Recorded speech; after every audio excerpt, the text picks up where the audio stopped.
दोस्तों नमस्कार आदाब। आप देखना शुरू कर चुके हैं आपका अपना हिंदी और उर्दू न्यूज चैनल आजकल टाइम्स, जो आप तक आपके सरोकार की खबरें रोजाना लेकर आता है हिंदी और उर्दू दोनों भाषाओं में। अगर आपने अब तक इस चैनल को सब्सक्राइब नहीं किया है तो आज ही कर ले। मंगलवार की सुबह 7 बजे एक अधेड़ उम्र का युवक, जिसकी उम्र लगभग 40 वर्ष बताई जा रही है, नहर के पानी में डूब गया। हालांकि स्थानीय सूत्रों के अनुसार वह अंधा था। डूबे हुए युवक का नाम रविंद्र गुप्ता है। घटना मंगलवार की सुबह पानागढ़ बाजार स्थित डीवीसी की बड़ी नहर में हुई। कांक्सा थाने की पुलिस, कांक्सा ग्राम पंचायत के उप प्रधान और मौके पर अन्य लोग भी जमा हो गए। स्थानीय लोग सुबह से ही उसकी तलाश करने लगे थे। फिर पश्चिम बंगाल राज्य सरकार की नागरिक सुरक्षा की एक टीम आई। कई घंटों के बचाव कार्य के बाद घटना स्थल से कई किलोमीटर दूर चकटेतुल ग्राम पंचायत के शालडांगा लॉक गेट पर शव बरामद किया गया। इस घटना से इलाके में मातम छा गया है। कांक्सा थाने की पुलिस द्वारा शव को बरामद कर पानागढ़ स्वास्थ्य केंद्र ले जाया गया है, जहां उसे पोस्टमार्टम करने के बाद उनके परिजनों को सौंपा जा सकता है।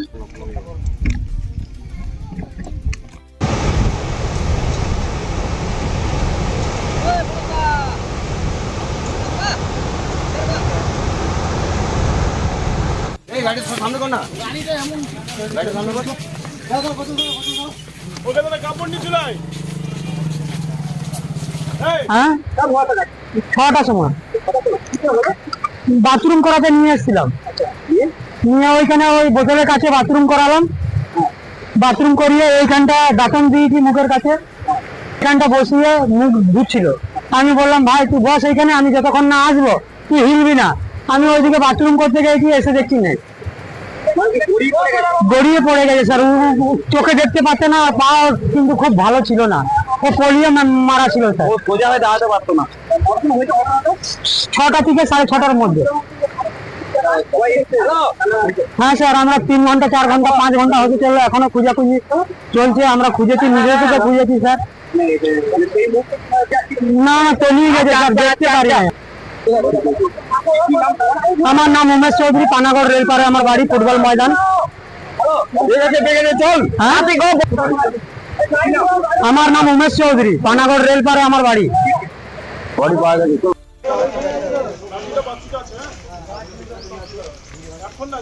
মঙ্গলবার সাত সকালে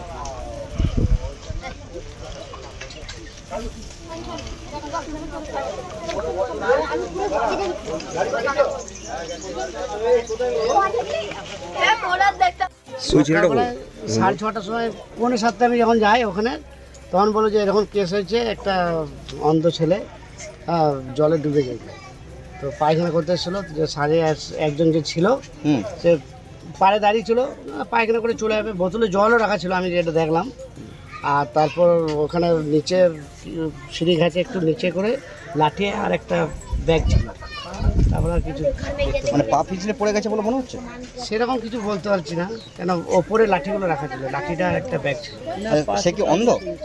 হ্যাঁ, অন্ধ। অন্ধ মানে জন্মগত? সেটা বলতে পারছি না, সেটা ওই পাড়ার। হ্যাঁ না, আমাদের কত বয়স হবে?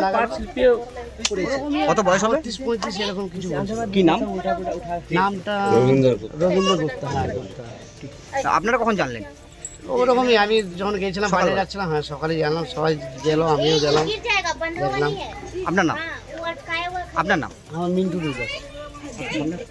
6:30? হ্যাঁ, আমি তখন কাজে বেরিয়ে, প্রত্যেক সকালে কাজে বেরোই। তো ওই কাজের সময় যাওয়ার সময় তখন শুনেছিলাম, জিজ্ঞেস করলাম, তো বলছে না পার্সেল তো পায়খানা করতে এসেছিল, তখন পার্সেলকে পরিচয় করছে। কত বয়স হবে ভদ্রলোক? ওই 35-40 কাছাকাছি বলছি। উনি অন্ধ ছিলেন? অন্ধ শুনেছি, আমি দেখিনি। আমি কোনো বলছি, কাকসা থানা এসছে, থানা পুলিশ এসেছিল? কাকসা থানা পুলিশ? আমি দেখি নাই, কিন্তু আমি যখন কাজে গেছি, আমি কাজে হয়ে চলে গেছি ওখানে। ওই পঞ্চায়েতে সবাই এসছে তো? হ্যাঁ, এখন এসছে। বলছি, তাকে কি উদ্ধার করার চেষ্টা চলছে? হ্যাঁ, চেষ্টা তো করেছি। কতক্ষণ ধরে চলছে এই চেষ্টা? এটা সকাল থেকেই চলছে। সকাল থেকে চলছে। কে কে এসেছিলেন? আমি সকালে ছিলাম না, আমি কাজে চলে গেছিলাম। কাজ থেকে এসে তারপরে আবার শুনেছি কিরকম হয়েছে, অনেকগুলো লোক আসছে যাচ্ছে সব। বলছি, আপনাদের এই এলাকাটা বিপজ্জনক এরিয়ার মধ্যে পড়ে রয়েছে, যে ফাঁকা চারিদিক, অথচ এখানে এরকম একটা ঘটনা ঘটলো, বাচ্চারা এখানে খেলাধুলা করে, কত আতঙ্কের মধ্যে বা ভয়ের মধ্যে থাকেন? বলে যাবে। আপনার নাম? আপনার নাম? রবি নাম। আপনারা এসছেন, কি চলছে পরিস্থিতি এই মুহূর্তে? দেখো, আমি যখন বেলা 10টার সময় শুনতে পেলাম যে এরকম একটা ক্যানেলে জলে ডুবে অন্ধ মানুষ মারা গেছে। সঙ্গে সঙ্গে আমি আমার পঞ্চায়েত মেম্বার গৌতম পারমিনকে ফোন করি, প্রধানকে জানাই, আমরা এখানে আসি, পরিশ্রম করি, তখন দেখি যে হ্যাঁ শুনতে পাচ্ছি যে মারা গেছে, তার বন্ধু বান্ধবের কাছে শুনলাম যে মারা গেছে।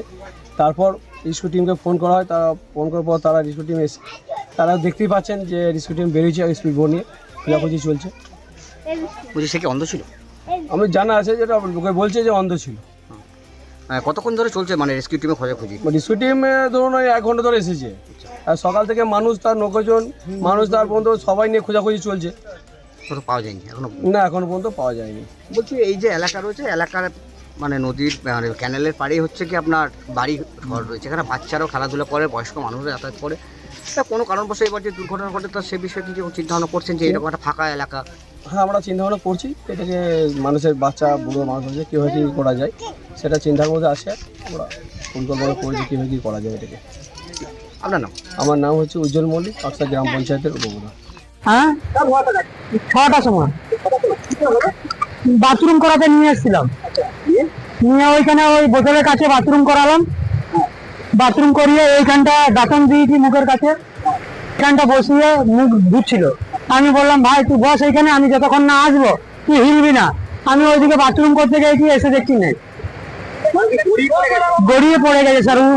চোখে দেখতে পাচ্ছে না, পা কিন্তু খুব ভালো ছিল না, ও পোলিও মারা ছিল স্যার। সোজা হয়ে দাঁড়াতে পারতো না। 6টা থেকে 6:30টার মধ্যে। হ্যাঁ স্যার, আমরা 3 ঘন্টা 4 ঘন্টা 5 ঘন্টা হতে চললো, এখনো খোঁজাখুঁজি চলছে। আমরা খুঁজেছি, নিজে থেকে খুঁজেছি স্যার। না, তলিয়ে গেছে স্যার, দেখতে পারি না। আমার নাম উমেশ চৌধুরী, পানাগড় রেলপারে আমার বাড়ি, ফুটবল ময়দান। আমার নাম উমেশ চৌধুরী, পানাগড় রেলপারে আমার বাড়ি।